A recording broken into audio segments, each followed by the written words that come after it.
You see what's at stake. 23 straight wins for the top team in the country here at the top of the show. That is a record in Big 12 play if they can get 23 straight. Got to win in Norman to do it. Sooners weren't about to give it to them. Down 6, make it 3. Davion Harmon in the corner. So just a 3-point game. You know what? We can make it a little. We can take a little bit more off the top. How's your Clipper setting? 3? Now we'll go 2. Maybe 1. It's a 1-point game as Christian Doolittle does that. But Jared Butler would come alive. Fresh kicks, fresh everything. Had his 7th 20-point game of the season. He only had 2 of those last season. The sophomore, bucket and the foul. Baylor back up 7.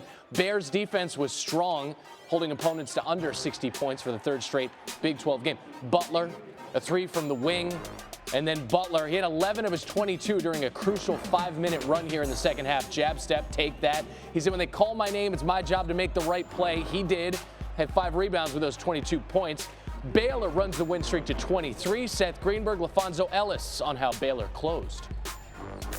How did they finish off Oklahoma, though? I thought they did 2 things really well. When you play against Oklahoma, you've got to run them off the 3-point line. 5 of 21 from 3. And then secondly, especially with Maceo Teague being out of the lineup tonight, you needed to have a closer. Jared Butler was sensational. 14 points in the second half. He was terrific. To me, Baylor wins the way Baylor wins. They're physical, they're tough, they defend, they rebound the ball, and they wear you down. This Baylor team's for real, and you know what? We're going to see them on Saturday. College game day first.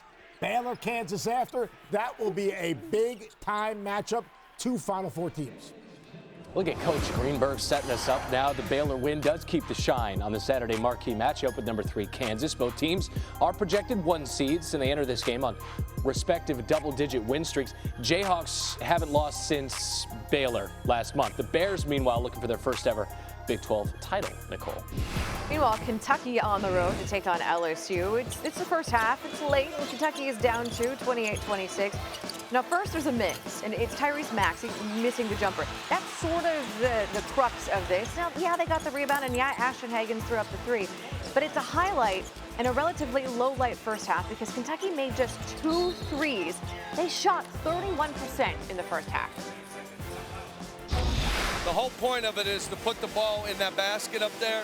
And when you miss every shot and you're up 1, I'm whistling and skipping going into halftime. It's sort of like the team that scores the most points wins the game.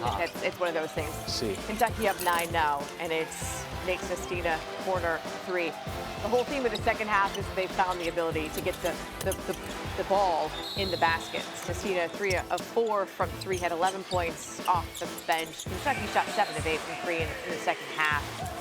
Coming back, though, was LSU.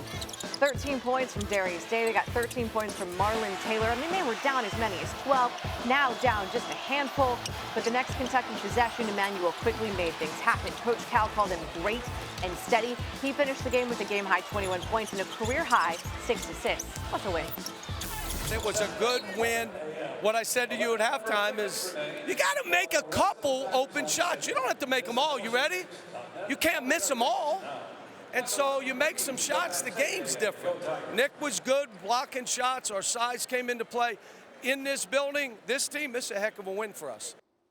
So we're just not going to talk about the 21 missed jumpers and the only 29 points in the first half because Kentucky was basically a different team in the second half. They missed just 4 jumpers and quickly was that steady guy for the Wildcats. 14 of his game-high 21 came after the break.